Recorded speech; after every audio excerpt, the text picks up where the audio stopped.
It's been quite an adventure working there, and we've definitely gone through a lot together at that place.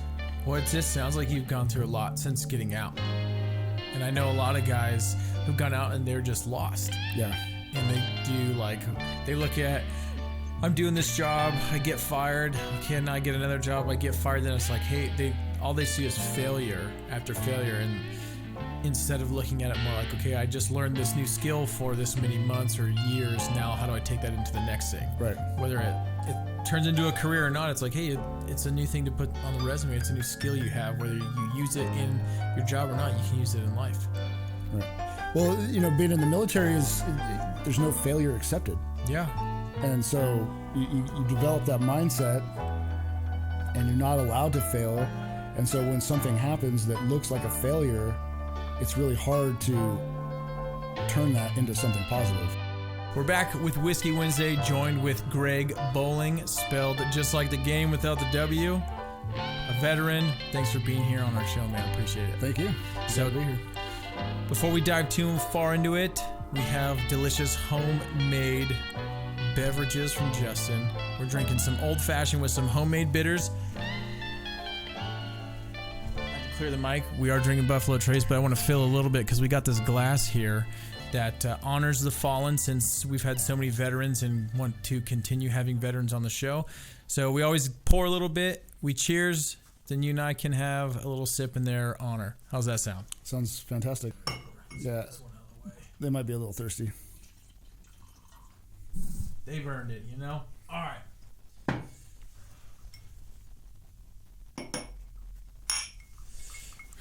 Thanks again, Greg. Thank you. I'm not putting that down. All right. No, that's pretty good. It's got nothing to do with Justin, our camera guy, who made it. No. It's just the whiskey of what you called it. I'm just not going to repeat it. Fair enough. But I do want to add something to your table here, and it's a challenge coin that I carry. Oh, sweet. Yeah. What is it? That is, I just handed it off and forgot what it said on it. It's all right. I can read it with some light. It says,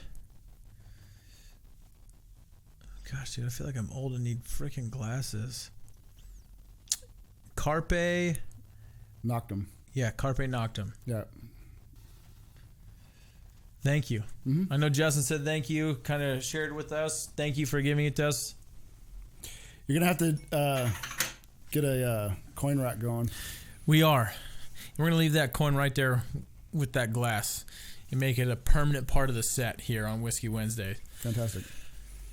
So let's I love hearing kind of what made you want to join the military.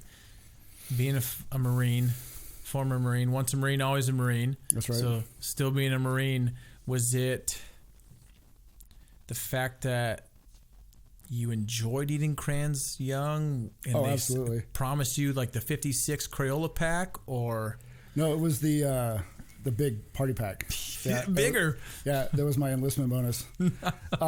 No, growing up, I was just always into the military, and I remember my brother and I always having like old hand-me-down camis, and we'd play in the backyard, and got later on into my teens and just wasn't really one for school.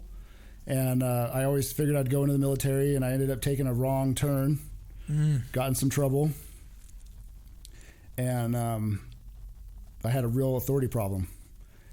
So when I got into trouble, I realized that wasn't the path that I wanted to take in life, and I went back to looking at the military. Started going to the different recruiting offices.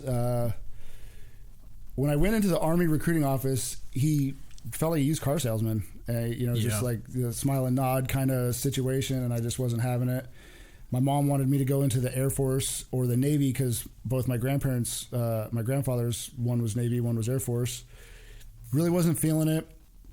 And my younger brother brought his recruiter home, a Marine Corps recruiter, Staff Sergeant Bratton at the time. Did he need a place to live?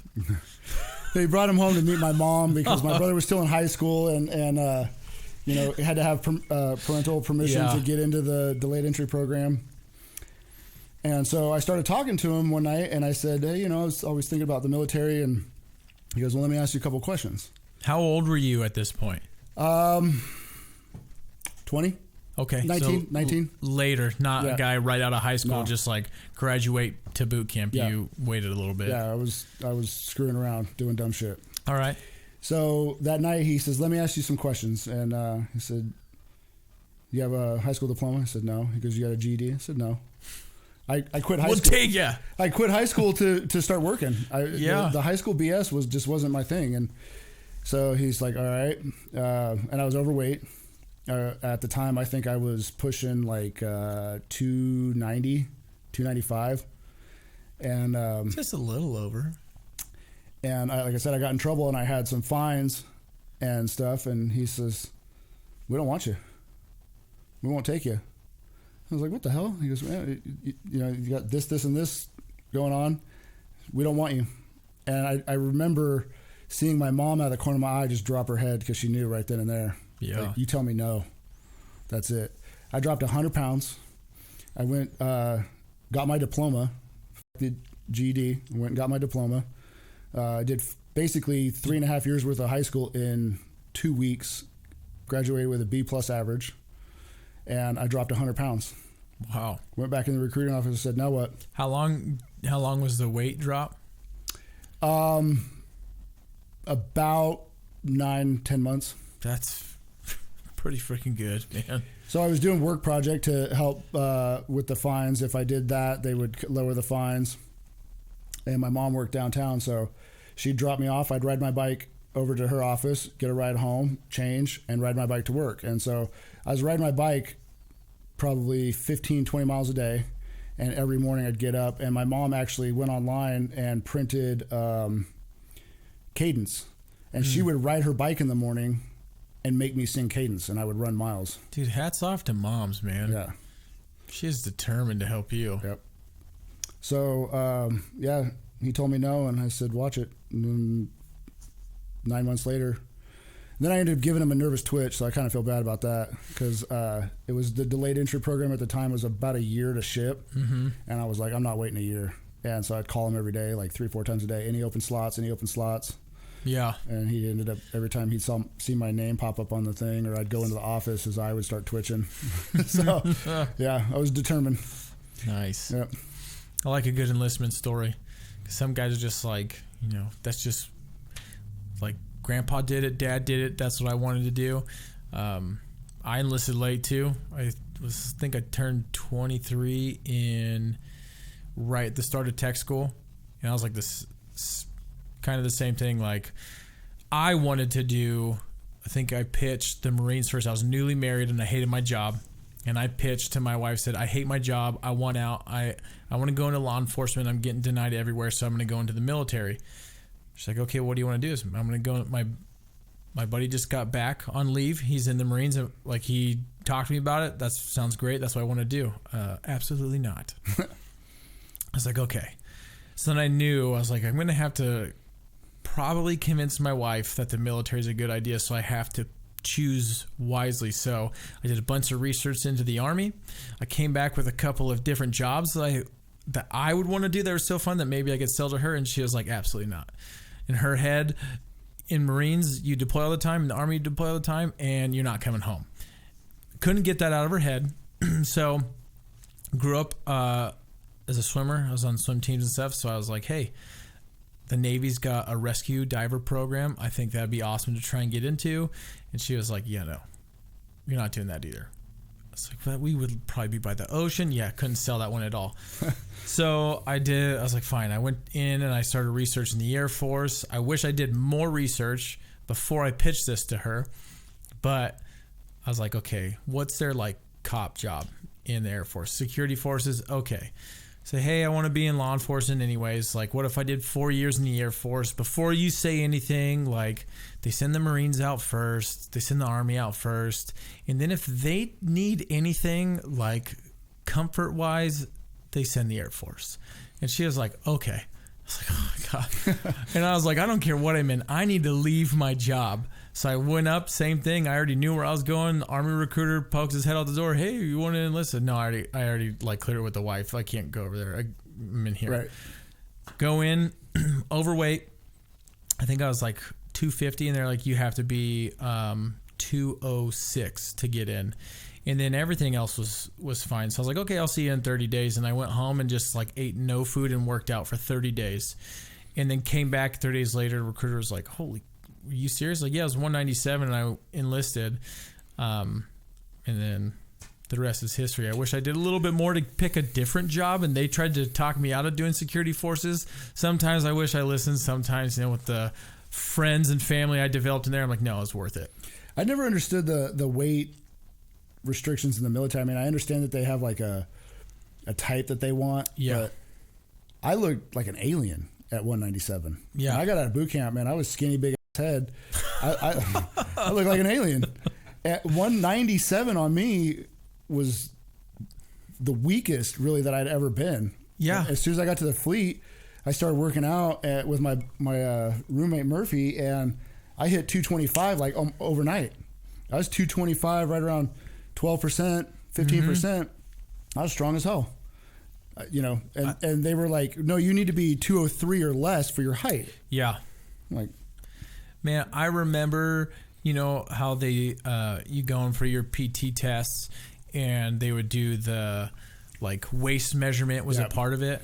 And I remember we had this lieutenant who was just yoked. They measured his waist and he didn't get a perfect score, but the dude was like 4% body fat. You saw he was so furious at the test. It was like, don't worry about it, man. Yeah, they had to tape me, and it was they like tape your waist, tape your neck, and subtract your neck from your waist, and then they had this like weird chart, and it was like, and they're like, you pass, or you got a 90 or a 64. Yeah, my buddy Murphy, my roommate, he was right around 5'9", 5'8", 5'9". He was 225, but he was less body fat than me. Yeah, I feel like guys, when they get done with their basic and or boot camp, and then they get done with their school, they go into the real military. They go one of two ways. They either start working out and they get to a really nice, like they're pretty jacked, or they do the opposite and they just like, oh my gosh, I don't have to run anymore, I can eat, and then they just get fat. Yeah, I don't know how many of those I saw, especially when I was stationed in Okinawa, man. Ooh, that was bad. I saw a ton. I was like, come on, man. Like, you put the same uniform on. Yeah. Like... Not the same way, though. Yeah. No, I'm not huffing and puffing after I finished my last button. There was definitely a few, and I saw more of it because the way the bases were lined out in Oki, there's like, I think 7 Marine Corps bases, 1 Air Force base, 1 Navy base, right? So the Navy is like scattered throughout all of the Marine Corps bases, and I remember seeing the sailors walking by in their, I call them the ice cream. Yeah. Right? They look like they're peddling ice cream candy to kids and stuff. And there was a couple of them. It's like, is that painted on? Because you missed some spots, dude. Oh my God. Yeah. Like, how are you in regs? I never understood it. And yeah. I remember they had like unit shirts. And this is when I like really realized why the Air Force got made fun of so much. So I was in a PRP base, so we didn't have nukes, but we were at the base that if it hit the fan, we controlled our 4-star controlled all the nukes. Mm-hmm. So we had the SecDef there a lot. We had the president come a few years before I was there. And we got treated at like probably the same level. I mean, I can't say how it always was for everybody in like the Army and the Marines, but when I talked to my friends in other branches and how I was post-checked probably every shift I was on, which was a 4-day shift and I get 3 days off, I was post-checked at least one time during that. I was put on my face constantly if I screwed anything up, or if one of my partners did, or if somebody who was like 4 posts away screwed up and they were still angry. I was on my face all the time doing push-ups. We didn't get any of this like, hey, this is your unit, this is your special shirt underneath. Like, we were told you're going to dress per the UCMJ, and if you see someone walk to this building out of compliance, out of regs, you're going to address them. It doesn't matter what rank they are and what rank you are. And I had sergeants, I had senior airmen, like everybody from E1 to E6 that I worked with constantly, they'd call people out. And then I had to go in for a mandatory checkup or the flu shot or something, I can't remember. And I roll into the hospital where everybody's happy. And I was never used to that. Nobody in my unit was ever happy.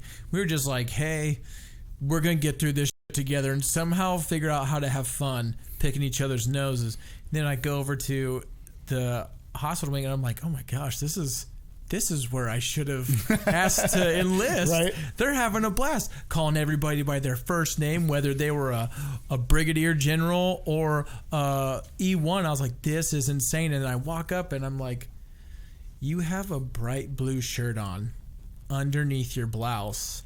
That is way outside of regs. Like, how are you here? And they're like, no, I don't know. It's like, it's Friday. We're allowed to wear a unit shirt. I was like, a what? Right. Like the unit shirt of policy, when I was like, I never got a email about a unit shirt policy. And I look over and there's somebody in another medical field and their unit's got red shirts. I was like, what the hell is this? This looks like garbage. Like, what? This makes you happy? You guys look like trash. I'm just going to say it. The only time we got to wear unit shirts was when it was battalion PT. Yeah. Right? So it was, you could tell like your little individual... In your PT uniform, right? So you just switched a different shirt. It wasn't underneath your blouse. But it was the same color as the green skivvy shirts that we wore under our blouse. It was the same green. It just had like our unit crest on it or unit shield or whatever, and it was usually on the back so that when you're running in formation with everyone, you could tell the different, staff NCO academy or, whatever the case was. But well, if it's while you're doing PT, that makes sense. That was the only time. But when I saw them sitting at a desk doing their job and we had that weird camo for a while for the digital, not as cool as the Army's, is like a step down. And it was like a greenish, bluish, grayish type deal. Did you say not as cool as the Army's? The Army's camo was cooler than ours. Their digital was nicer than ours. The only thing the Army one blends in with is your grandmother's couch. Dude, ours wouldn't even blend in with that. It was so bad. But I mean, at least yours was themed for what it was, like sky. Like no, you wouldn't even blend into the sky. I actually preferred the colors of the Air Force. That's why the pilots were never told to wear them. They're like, you'll stand out. You can't wear this camo. But you're in a jet that travels 5,000 miles an hour. You'll stand out. You don't put it. I think they literally said if you wear that in an F-22, it is no long, like it will be seen on the radar. Like it's that loud. Christ, it's loud. China would just go, there it is. Yeah. Found it. But anyway, I mean, you could clearly see the like red, the bright blues, now the greens, and I'm like, what? And they were always like the weirdest color, not like a normal sky blue or something like that. It was like neon blue But they were happy. Yeah. No, and do you know why the Air Force is usually happier than the other branches? I found this out when I was stationed. Well, you tell me because I never found it out while I was there. What's the first thing an Army base or Air Force base builds? Probably the chow hall. Nope. Close. The barracks? The PX. Or the BX. Right? Yeah. The last thing they build, the runway. You'd think it'd be the other way around, right? Yeah. So if they build all of the extra shit first and then they run out of money for the shit that they need, they can just get more money. Yeah. That's what I was told anyways. That could be so true. All the amenities are better on the Air Force base. I'll tell you, I know our food's good. Yeah. You ever eaten in Marine Corps chow hall? No. I was going to say, you would remember if you did. No. Yeah. That's no good. I don't know if I would remember. I do remember that they reopened a condemned chow hall because they thought they had enough room in the new barracks in a new chow hall where they were going to move most of our tech school to, but then too many of us came in and they had to reopen a condemned one.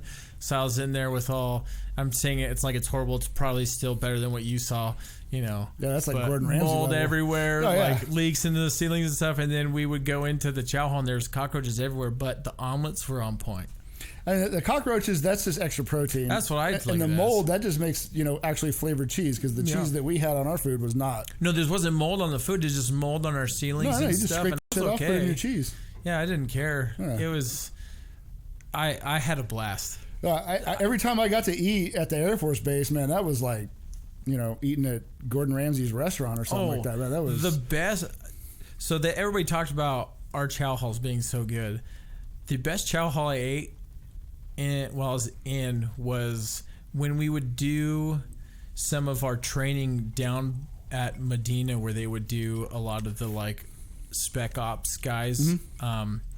In their chow hall, oh man, it was like night and day difference from what we normally got. I was like, a step up for you? They feed these boys real nice over here. I was like, I should have tried to be a PJ, anything over here. I'm blanking on half of them, and I wanted to do a few of them. Once I kind of got in, I was like, oh wait, these are much better jobs than I picked. Yeah, PJs would have been cool. Yeah, those guys. And when we had to train over there and we got to eat in their chow hall, I was like, oh yeah, this is like, we get spoiled. I was like, you can put me through anything. Just I'm ready. I'll get to lunch. Lunch has to come. Right. So.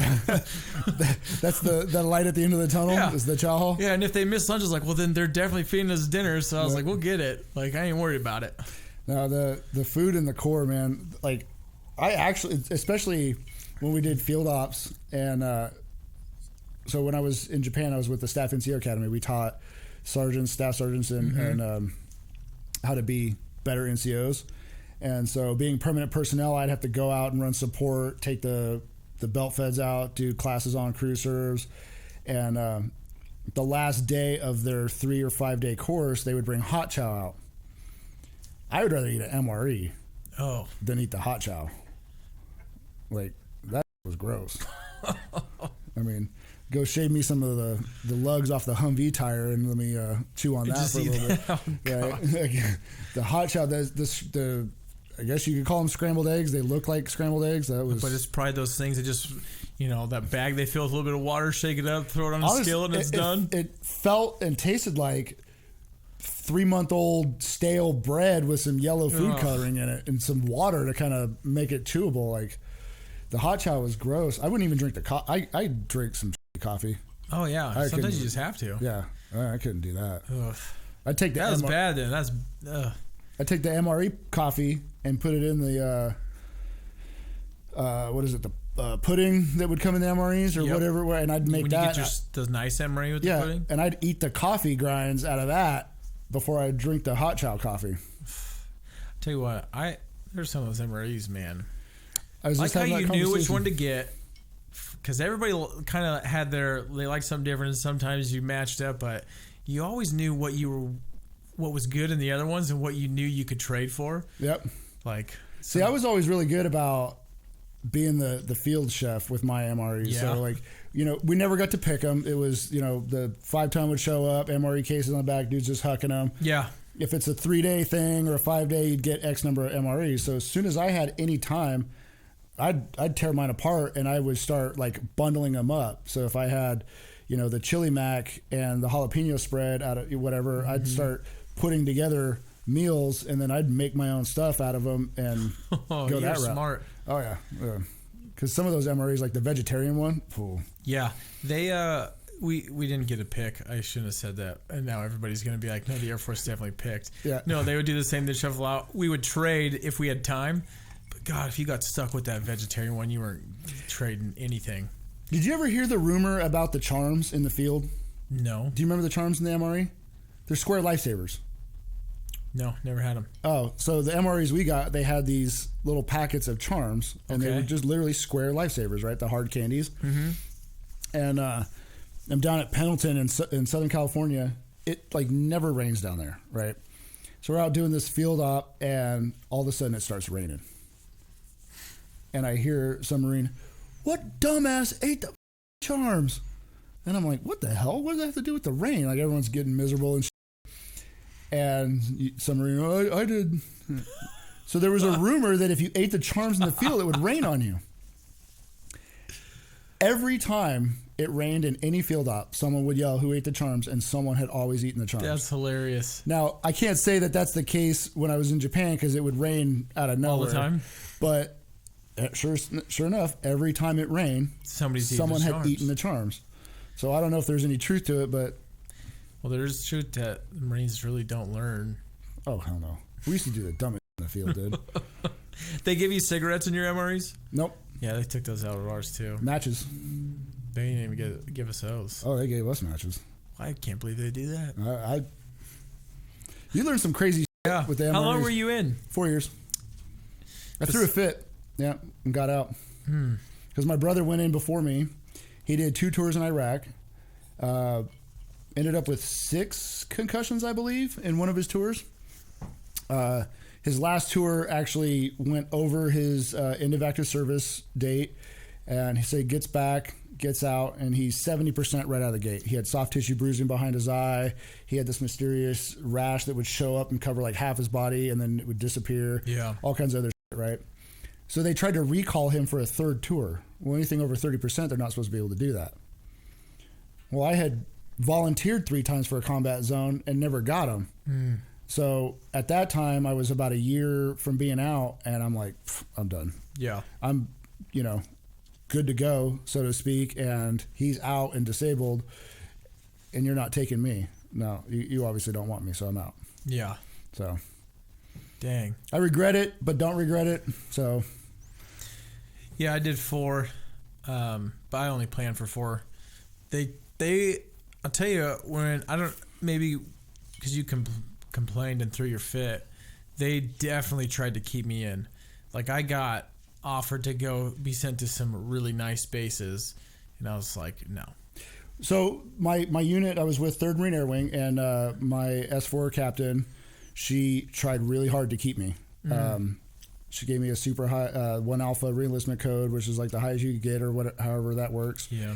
And so my job, I was an armor, 2111, and I had been trying to get 2112, which is gunsmith. So they'd have to send me back to school, and then I would be able to do all of the cool stuff and work with the shooting team and stuff.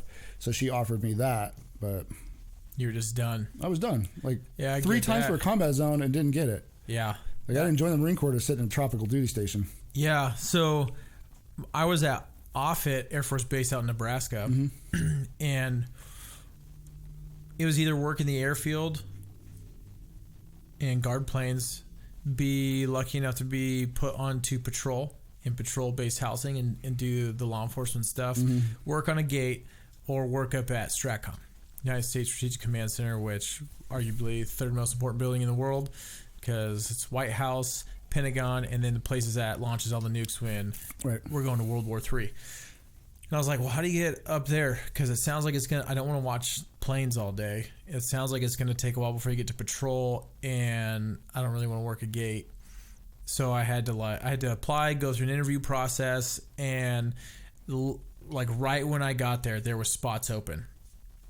And maybe it was because I was 23 when I got there and I wasn't 18. I put my name in the ring. I was like, hey, I'd like to be up there. And I interviewed well, and I got picked up. So I worked up there. So I was inside all the time, but it felt like I worked inside of a jail where people were free to come and go as they please. There's just no windows anywhere. Right. And then I got asked to deploy. Like they would call us, hey, we're doing a deployment, and they're picking people from down at what we called the flight. But they had to incorporate us up at STRATCOM, and there's like 120 of us that worked there. So they would call up our senior master sergeant or a master sergeant and say, hey, does anybody up there even want to go? Because we're going to start, we're picking people to go in. Just because of how STRATCOM was, they couldn't just pick us. Right. Because we were they call us the elite guard. We were kind of different. It caused more segregation than anything. It was, I don't know, it's weird. I just knew, I was like, hey, I'll be inside and I can get my bachelor's degree while I'm working on post. If I'm on a certain post, they'll let us go to school. So they called for like Saudi Arabia, and I was like, well, that's not really everyone's like, oh, I'm going on a deployment. I'm like, I don't really count that as a deployment. Like, yeah, you just won't be here, but you're like in a place where they sell gold bricks out of a vending machine. Like that doesn't sound like a deployment. And then it was, the next one I got called was, they said, hey, we're going to Qatar. And I was like, well, that also isn't like if you're going out there to do the security stuff, if for my job, like, okay, I guess that counts as a deployment. I was thinking more, when can we go and do like the convoys and outside the wire and run stuff back and forth between fobs and stuff or whatever they needed, because that was also a training that we had to do. So I was like, no, I'll pass on that. And then an opportunity to be on, they called the flyaway team, popped up. And that required a top secret clearance, because any top secret material leaving to or from our building, we had to escort it. And I was like, okay, that sounds pretty cool. Right.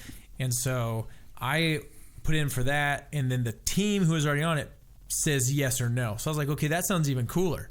Like, the team selection votes. process. Yeah. So it was you just threw your name in like, you threw in a resume, you did like an interview, and then if you pass the interview from the master sergeant and then the lieutenant who ran it, if they said yes and they took your name to the team, and then from all the yeses, the team would say, yeah, get that guy to fill the slot. So I got picked, and then they would just call us, hey, something's leaving, you're gonna be gone on this day, and once you're out there, we'll tell you when you come home. I was like, cool. So I did like 4 of those, not deployment wise, but it was like, if we landed on a base, we took it over, and there would be, however many of us on the team that would go, depending on how big of the movement was. We get there, we land on a different Air Force base, we would occupy a building on the base, and people would be like, what are you guys doing here? But you can't even come in here. And we just took it over. It'd piss other people off. They go, no, I do this job too. I'm like, no, yes you do, but you don't do this job. Right. So that was probably the coolest part of my job. But then when I went to get out, they offered me a spot in Colorado because I had a top secret clearance to be on a 5-man security team for the space program within the Air Force. So then everywhere the astronauts would go, we were their security team. Oh. So then I was like, okay, that sounds really cool, but what do I do when they're not going somewhere? They're like, oh, well, then you're just a security forces on the base. I was like, how many times have they gone a year? And they're like, maybe 6. I was like, that's not cool enough for me to say yes. Those are rookie numbers. You need to bump that up. I was like, you would have said 15. I'd be like, hey, we're going another 4 years. Yeah. But yeah, I was kind of done. I was at the same, I was like, I did my 4. I wanted to go be a cop. So I just was like, I'm out. When I joined, I had no predetermined length. It wasn't like, I'm going to do my 4 and get out. It was, okay, this is my adventure now, and that's what I'm going to do. So. Yeah, that was not me. I didn't even want to enlist. The military was not on my mind. I just knew after I didn't get on with, I applied for the Highway Patrol. I didn't make it the first round. I started the next round. They froze the academy. So I was like, okay, let me apply for a different agency. And I looked in a few, couldn't find any. And I was like, okay, LAPD is doing a massive hiring right now. I applied for LAPD. I got denied because I got into a massive fight with my boss at where I was working. Because I was like, I want to quit. And this dude was treating me like garbage. He and I got into this we exploded on each other. And he basically fired me. I was like, I'm not even coming to work tomorrow. And I just drove off. And then there's another employee there. And he's like, I thought you guys were about to go to fists. He was super nervous. So I got written up. And LAPD was like, nope, we're not taking you. So I was like, my outs are gone, babe. I'm going into the military. So I just drove up to the recruiting office. And my wife said I could join the Air Force. Here you go. Right. I put a lot on her, but it wasn't just her that made the decision. Well, so don't get mad at me. That's kind of the role of the wife, right? Yeah. I didn't know any better. She didn't tell me that. Yeah.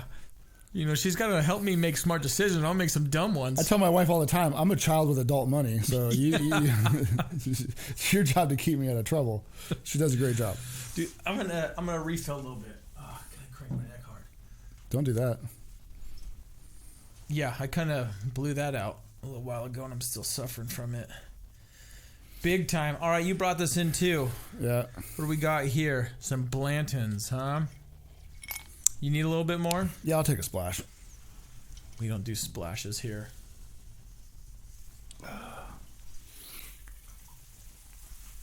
Justin, I don't think you can hear me when I'm on this side of the mic, can you? Yeah, we can hear you. Oh. Not as well, but it's probably for the better. All right, so 4 years in, what did you do when you got out? Well, So I was stationed down in SoCal, and that's where I met my wife. We actually met through a car club. A car club? Yeah, European car club. Okay. Yeah, she's into cars. Were you there to look at cars and she had a car? No, so it was kind of like an online group, and they would get together. They'd do meets and stuff like that.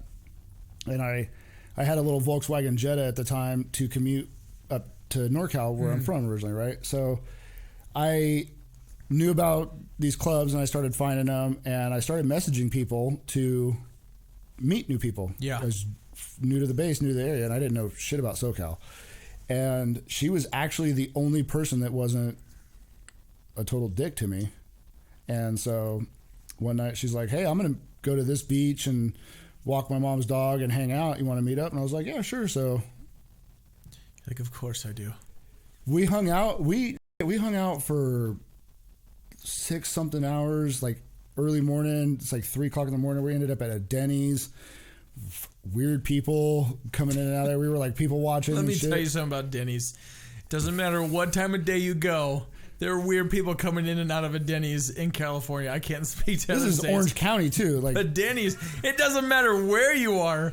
Denny's attracts the roaches, man. I'm not disagreeing with you, but Mission Viejo, there's some money there. It's like a lot of nice neighborhoods and stuff, Yeah. right? And so, But that moons over my hammy draws, draws a crowd. it does. And I think that's where I was like more shocked by anything was like, I'm looking at the neighborhood and I'm like, there's these people living here? Like, Well, they don't live there. right. So we started hanging out more and more. And then I brought her up to meet my family, and we ended up getting married. And so when I got out of the Corps, we moved up to Sacramento, and I started working at a tire shop. Yeah. And from there I had, that was 2007. So from 2007 to 2017, 18, somewhere in there, I had, I don't even know how many jobs. Apparently I don't work well with others. Because you were telling me when you came in here you're allergic to stupid. Oh yeah, it's usually a violent reaction. Yeah, that could have something to do with it. Well, I would just keep my mouth shut and just work. Yeah. Right. I got let go from building light rails because I didn't interact with the other employees. Yeah. They told me what my tasks were for the day, and I would just do it. So I got let go. Greg, you're a great employee. You just don't talk to anybody. Right. Like, sorry, I'm doing my job. Right. Like, put my headphones in and go to work. Yeah. So I've always been into being prepared. And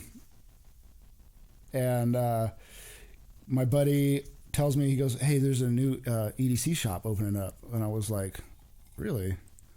Where? He goes, right around the corner. I'm like, get the out of here. Really? So I don't know, a month after it opens, I go into this place, and it's this little hole in the wall. I drove right past the damn thing. Yeah. Right? I'm like, what's this at? So I finally find the place, and I go in there, and he's got some pocket knives. He's freshly opened. There's not a lot of inventory in there, and Rob's the owner. I'm talking to him, and we've had Rob on here before. Yeah.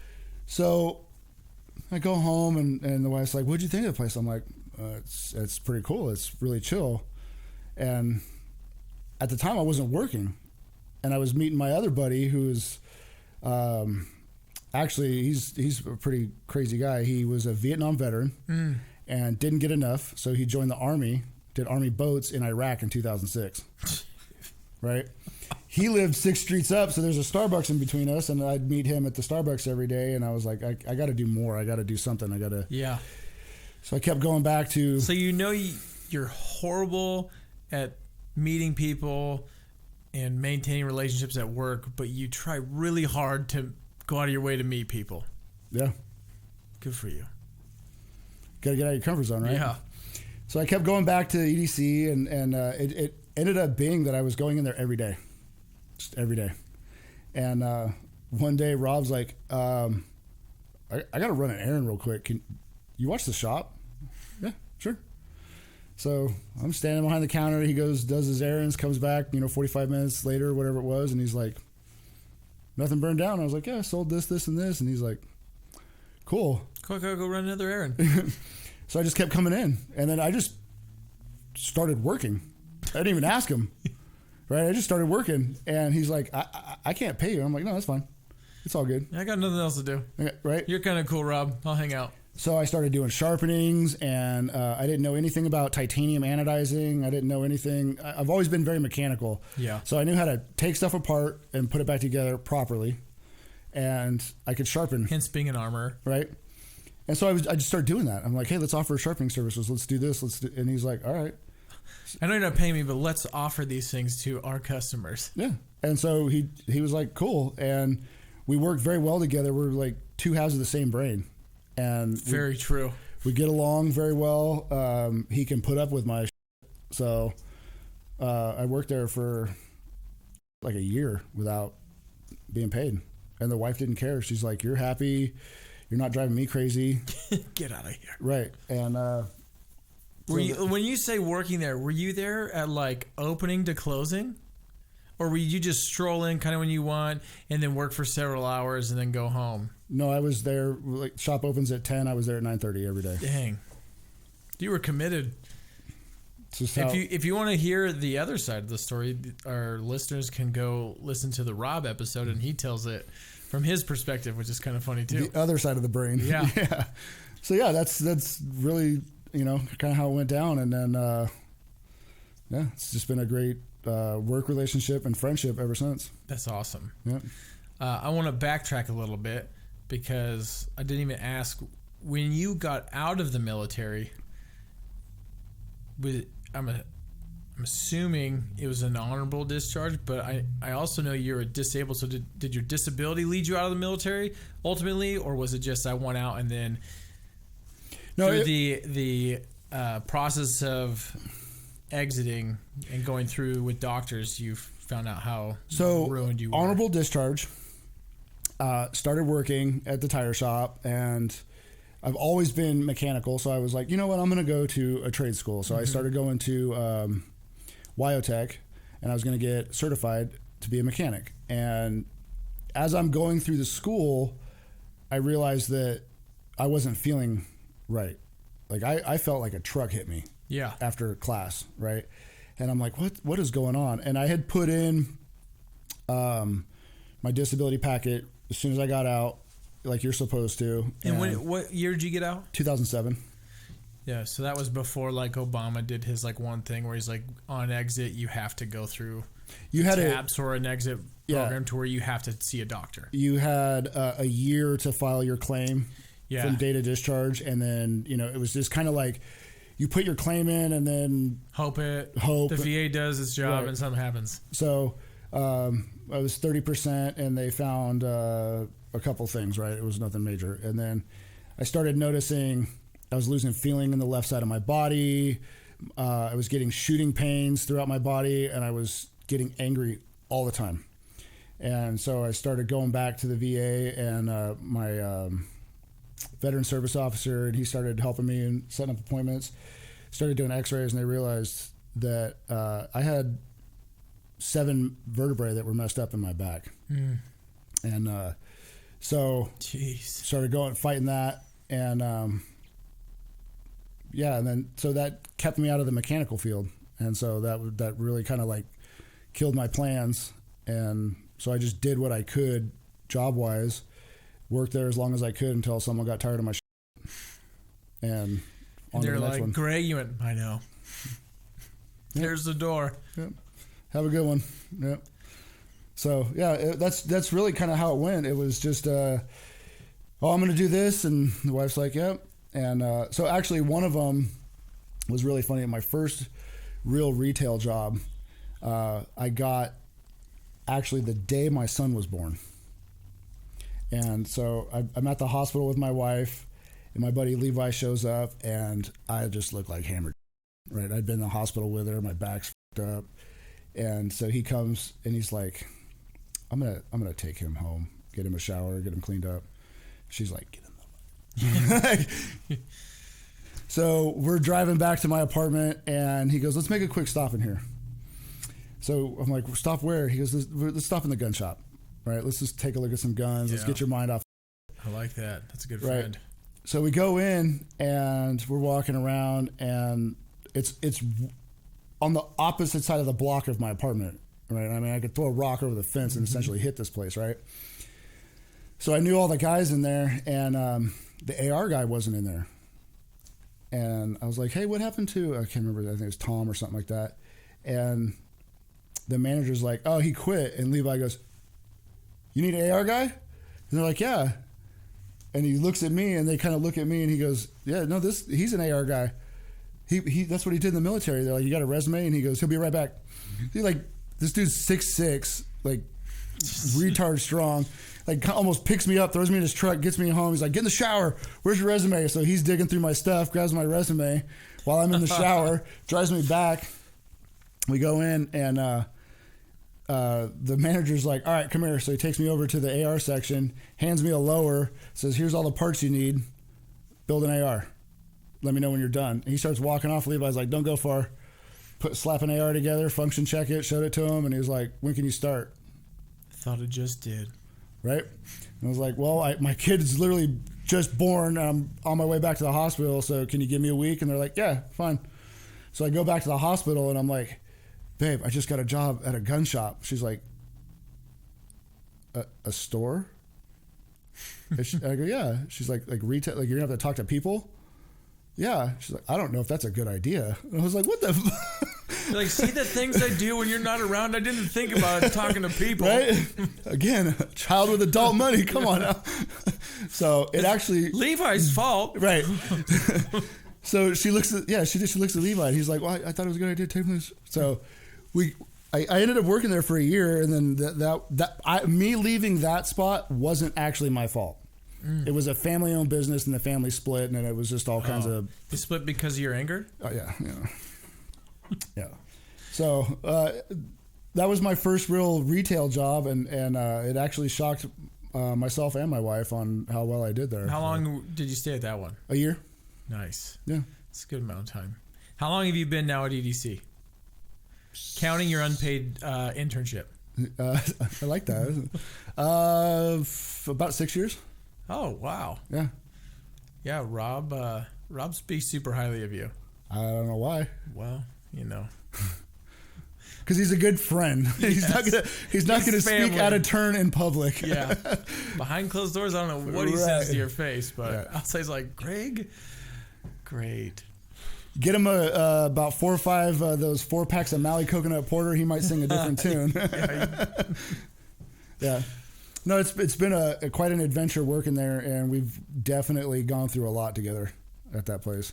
Well, it just sounds like you've gone through a lot since getting out. And I know a lot of guys who've gone out and they're just lost. Yeah. And they look at, I'm doing this job, I get fired. Okay, and I get another job, I get fired. Then it's like, hey, all they see is failure after failure. And instead of looking at it more like, okay, I just learned this new skill for this many months or years. Now, how do I take that into the next thing? Right. Whether it turns into a career or not, it's like, hey, it's a new thing to put on the resume. It's a new skill you have. Whether you use it in your job or not, you can use it in life. Right. Well, being in the military there's no failure accepted. Yeah. And so you develop that mindset, and you're not allowed to fail. And so when something happens that looks like a failure, it's really hard to turn that into something positive. Mm-hmm. It's just a big kick in the junk. And so, I've had a few friends that have not done well. My buddy Murphy, I keep in touch with him. He lives in Atlanta now, and he's had his ups and downs, and luckily he's strong-willed enough to not let it tear him down. So, yeah. He's had some issues, but... Yeah, I had a buddy get out, and he needed to. He's having some demons come into his head, and he's like, I need out of this place. He asked to get out early, and he got... I don't think he got an honorable discharge, but he didn't get a dishonorable one. And it was kind of like rocky with him for a little bit. But, he got his mind right. Being out, it definitely helped. And he's doing great working on the East Coast now. And you kind of, we talked off camera, we both have friends that just, through that exiting process and trying to assimilate back into life outside of the military, has just been too overwhelming for some guys. I think it has a lot to do with the friendship that you develop when you're in, right? The bonds that you make. Mm-hmm. And when you get out into the civilian world, it is completely different than military. It's not just a uniform. Yeah. You know, there's every aspect of life, the way you eat, interact with people, get to work, whatever the case is, everything is completely different. And then you get out and your friends kind of scatter to the winds because you're not all from the same part of the country. Your bonds may not always stay the same, and making new friends is not always easy. Oh yeah, super. I think it's super hard for men in general once you get to a certain age to make friends. Right. And to not have that support when you have a failure is really hard. It's real easy to just slip into the darkness and not be able to pull yourself out.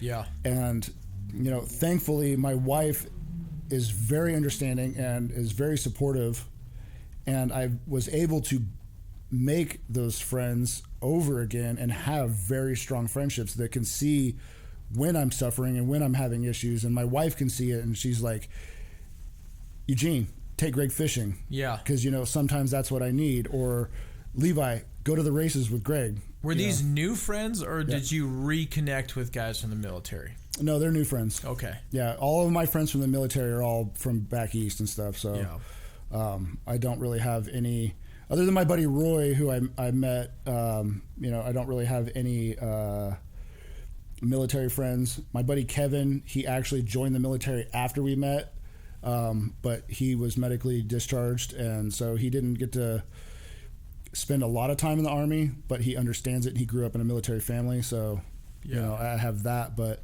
you know, all my other friends, my friends are Midwest boys, and when I don't use Facebook, because I can't. Facebook.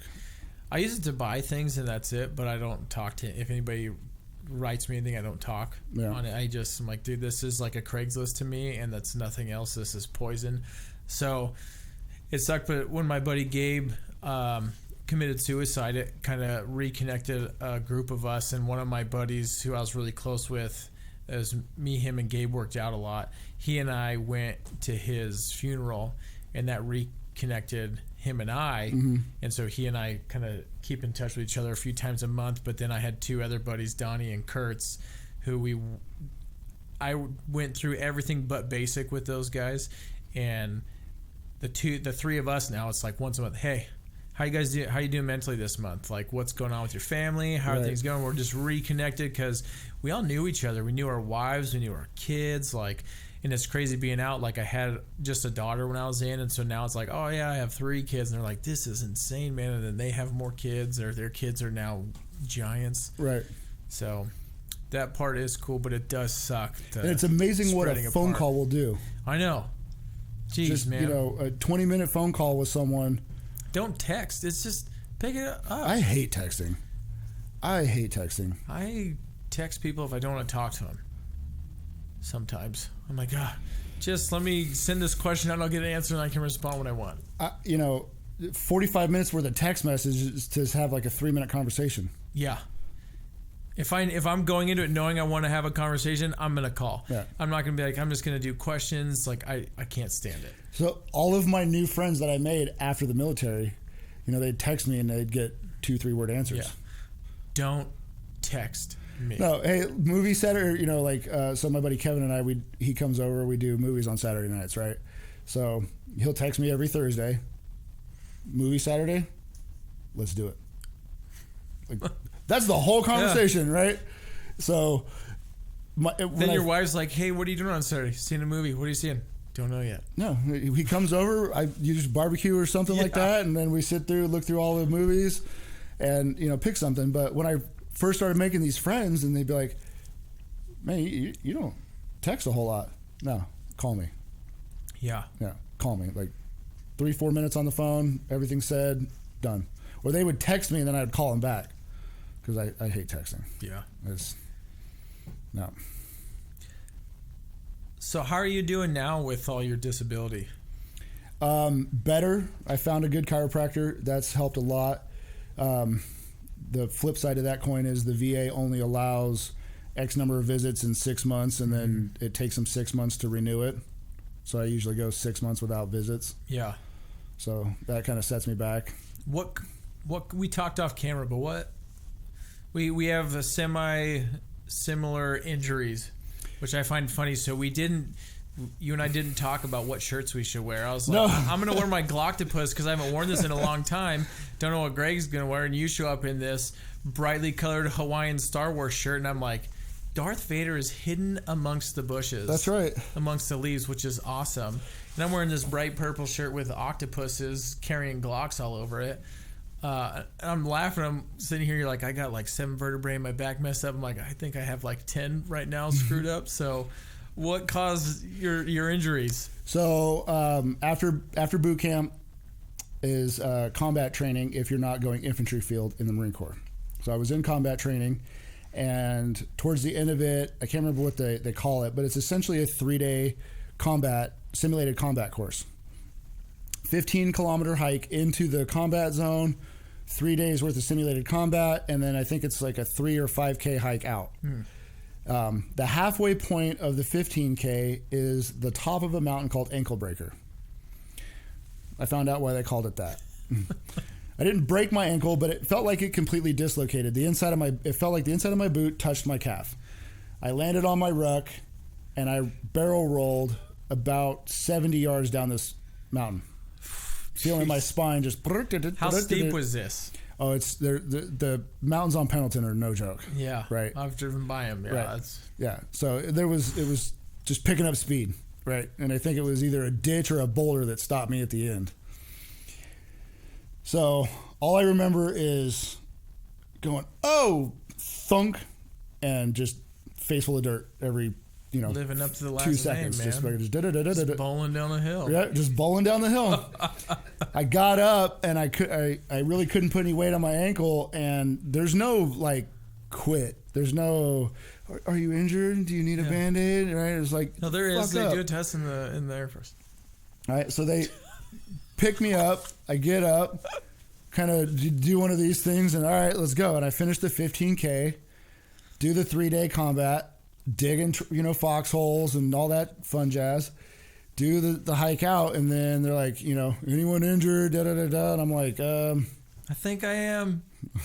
I might need to go to medical. And I go to medical, and it's the standard, well, you have some swelling, here's some Motrin and hydrate. Right? And I'm like, oh, great.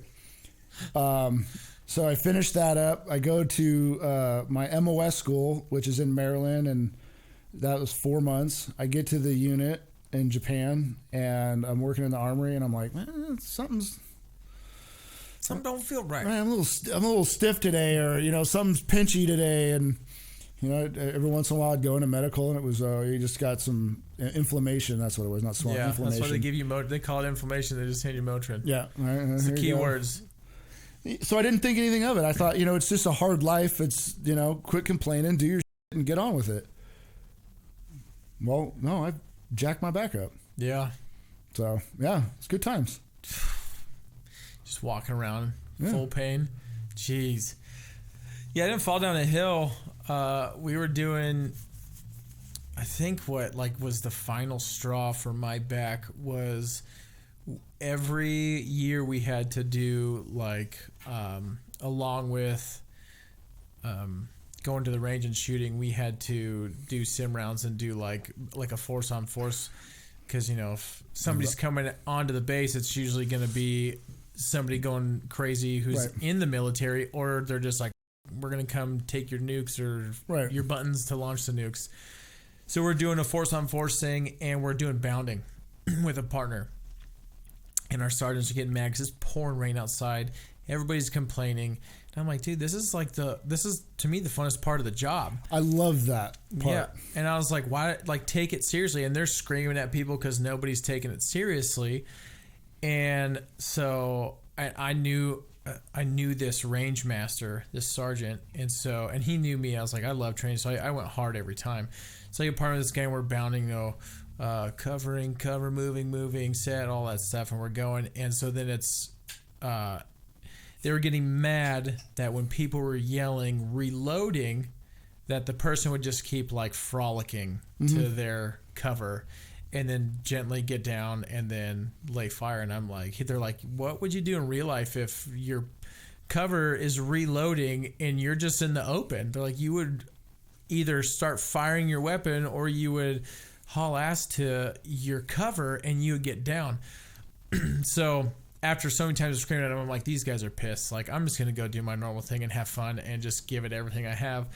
And so it's my turn, and I shout moving, and he's covering. I jump over my barricade, I'm running, and he yells reloading. And it's like, I have a good like 10 yards between me and my cover. So I start shooting, and then I just dive to my cover, and it's grass that's like, 12 inches high. I land at the point range, and I just keep sliding, and I'm in full kit, and I just hit my head first, and just everything just crumpled up like an accordion. And I pop out, dazed, pop up, and I start shooting, and that was like just my low back went out right there. Fast forward, I get out and I get my disability. Hey, your low back's got some minor like degenerative discs down low, compression, all that stuff. So I get my disability with hearing, with that, and a couple other things. Go on to law enforcement, and then a year ago on a SWAT call out, I just freak accident, pinball wizard. Yeah, bust my like noggin right up into into our Bearcat, which I laugh now because there was a guy who was one of my mentors on the team when I first got on, who when we would do shooting from within the Bearcat or around the Bearcat and we're doing live fire, he was always like, you better make sure that because we were using shorties, we were using 10.5 inch, and some guys' lights were sticking out a little too far when we'd jam them through the gun ports. He's like, you better make sure that barrel is through that port, because if you take one shot into this Bearcat, it's going to ricochet out till it hits something soft, and you're the something soft. Like, you lose to the Bearcat every time. Well, this is very true if your body hits the Bearcat too, because I got launched into the ceiling and I lost big time. My jaws touched my shoulders, and I ruptured, bulged, protruded something from C1 to C7, and all the way down my back's just jacked up now. Crunchy. But definitely C1 to C7 is just, my looking left, looking rights are out of the question right now. We were talking earlier about your, I think it was your C1 or something was rotated, twisted, and everything. And in all three axes, it was over double what's considered bad. Yeah, my C1 was either all the way left, all the way right, and my C2 is the opposite way, and my like little nub that holds the C1 in its spot was touching the side of it, and they're like, that's not supposed to be there. It's like, well, it doesn't feel like it's supposed to be there either. Let me tell you Feels that. like it does. I hate those comments. I go into the VA one time, and my right shoulder, because of the nerve damage, being pinched, my right shoulder was actually sitting 2 inches lower than my left. Oh, I believe it. Right? And I would move my arm, I just reach for something, and it would be all the time. So I go into the VA, and I'm telling my doctor, like, hey, I got this weird grinding noise. And she's like, oh, that's normal. Let me hear yours. Yeah. Can you rotate your shoulders for me? Can you do let's hear big yours. arm circles real quick? Yeah. And so after finding the chiropractor I have found, he's phenomenal. He actually will adjust me, and I can go in there one lower than the other, and he'll adjust me, and they're level, and the grinding's gone. I remember meeting you before I had my like upper back neck injury, and you're like, yeah, dude, I pop and snap, crackle, and pop like Rice Krispies everywhere. And I laughed at that. And now, after my neck injury, like, I'll move my shoulders like pop, pop, pop, pop, pop. Like, oh my gosh, that hurts so bad. Funny story is when I first started working with Rob, I'd be sitting there at a desk sharpening, working on something. I'd go to get up, and it's just, and he'd look at me, are you all right? Yeah, why? He goes, people don't make that noise when they get up. And so he got used to it. And then we went golfing one time, and I'm getting ready to tee off, and our friend and his wife are there, and Rob's like, hey, if you hear any weird noises from Greg, that's normal. Well, not for you, but for him it is. Yeah. Right? They're like, what the hell? And I'm just, unless the noise, unless it's a noise from his mouth, like, oh. Yeah. So, yeah, no, it's just something you kind of learn to live with, just like, all the misery while you're in. Yeah. Embrace the suck is what we used to say. Oh, yeah. Yeah. It's the the guys I went through like the police academy with and on the job, and then especially the dudes I went through the military with, from everything, that was the quote. It's like, dude, just embrace the suck. Like, get through the morning because breakfast is coming. It's a short break. Then get through dinner, or get through lunch, then get to dinner. Then you've done a day and get to the next day. Yep. And we just kept telling each other every time somebody would be like, dude, I'm losing my mind. It's like, hey, we know we know lunch is coming. Today sucks. Lunch is coming. Like, get to lunch. Just take a mental break. All you have to do is stare at your food tray and shovel it in your mouth. Take that break. Get yourself together, and then let's make it to dinner. So I had a master sergeant when I was stationed out in Japan, and this dude he was one of those like quiet, scary guys. You couldn't get a read on him. Yeah. Right. And we were out in the field doing something, and a couple Marines are bitching because it's Japan. It'll be super hot, high humidity, and then all of a sudden, it's just pouring on you, and then it's right back to super hot, right? So a couple Marines are bitching and complaining, and he comes over and he's like, "Hey, is that bitching and complaining doing anything for you? Is it changing the outcome?" Shut the up. And he walks off, and I'm like, you know what? That makes a lot of sense, man. Yeah. You're just wasting energy. You're just downing yourself, bringing everyone else around you down. Just do what you're supposed to do, and it'll be done. At some point, it's going to end. I wish society now. Oh, let's not get into that. Let's not get into society now. Hey, but before I let you go, I've had this question that we're kind of bringing into the Gear and Beer show. So I wanted to ask you, what in Greg's mind is the definition of what it means to be a man? I'm interested just to see, as we get more guests, more veterans, what they think of when they think of a man. Because I have a feeling it's, for you being a dad now, being older than late teens, early 20s, your definition of what a man is probably changed drastically from your original thought to what it is today. Actually, it hasn't changed. Oh, really? Yeah. I might get a little emotional here because unfortunately I just lost my father. Sorry, man. He was the definition of a man to me. No matter what happened to him, crazy girlfriends, injuries, bad day, it didn't matter. He was there for my brother and I. My brother and I played baseball for 9 years, give or take a year. He made it to every single game except for one, right? And there was something, I don't remember what it was, but him missing that one game didn't matter because of he was there for field maintenance, practice, everything. All of the parties that we went to, celebrations, the baseball parades, it didn't matter. It didn't matter how tired he was, how sick he was. Whatever we needed, that's what was priority to him. And I will always remember that. And even to the day he died, his priority was my brother and I. That is a man to me. Your family. You do the job that you need to do. You get home to your family and you put them first. And you do everything in your life for them. So I've always had that as a role model. It's good. I like that. Thanks for sharing. Yeah. Sorry about the loss of your dad. I drink to him. Greg, thanks for being here, man. I don't have any more questions. Appreciate you sitting down, talking with us, and sharing fun stories. Oh, we didn't even get into the fun ones. Oh, we'll have a part 2. I was told by a certain little cameraman to keep it PG, so I tried to. Oh, the little Irish guy back there? Yeah, little leprechaun.